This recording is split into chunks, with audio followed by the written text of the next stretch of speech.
Hello दोस्तों, स्वागत है आप सभी का फिर से आपके ही चैनल कीमोलॉजी में। काफ़ी दिनों बाद आज वीडियो बनाने जा रहे हैं क्योंकि मोबाइल हो गया था ख़राब।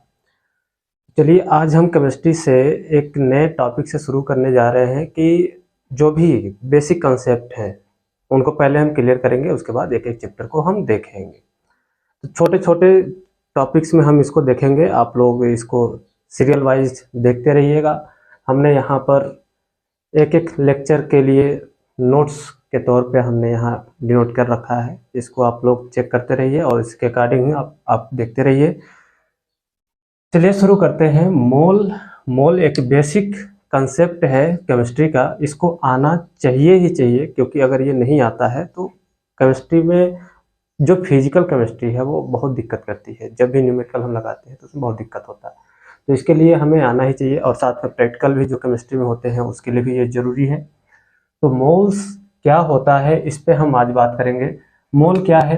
मोल एक नंबर है जिसको हम रिप्रेजेंट करते हैं स्मॉल n से, और इसकी यूनिट होती है मोल।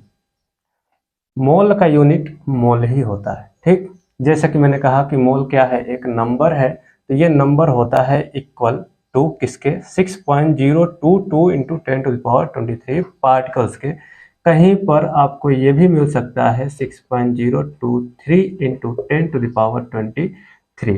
एक्चुअली में टू टू टू के बाद जो 2 आया है वहाँ पर 3 आता है जब हम राउंड ऑफ करते हैं। ये नंबर थोड़ी बड़ी होती है तो जब उसको राउंड ऑफ करते हैं तो ये हमें 2 3 भी मिल जाता है। तो ये आपको यहाँ से थोड़ी सी सावधानी रखनी है और यहाँ से ज़्यादा आपको परेशान होने की जरूरत नहीं है।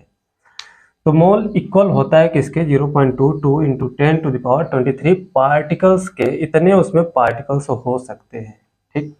जो मोल्स होता है वो 0.22 इंटू 10⁻23 के इक्वल होता है। और ये नंबर जो है वो कौन सा नंबर कहलाता है? अवोगाड्रोज नंबर कहलाता है, जिसको हम Na से रिप्रेजेंट करते हैं। यहाँ से हम कह सकते हैं कि अगर 1 मोल भी इतने के बराबर है, 1 जो अवोगाड्रो नंबर है वो भी इसी के इक्वल है, तो यहाँ से हम ये भी कह सकते हैं कि जो 1 मोल है वो अवोगाड्रो नंबर के बराबर हो सकता है। बस यही इसका कंसेप्ट है। अब यहाँ पर थोड़ा सा हम एग्जाम्पल के तौर पर समझें कि हम मान लेते हैं मोल क्या है, एक नंबर है। हम मान लेते हैं कि हमारे पास 1 डजन पेन है, ठीक। 1 डजन पेन को हमने मान लिया कि ये क्या है, 1 मोल है।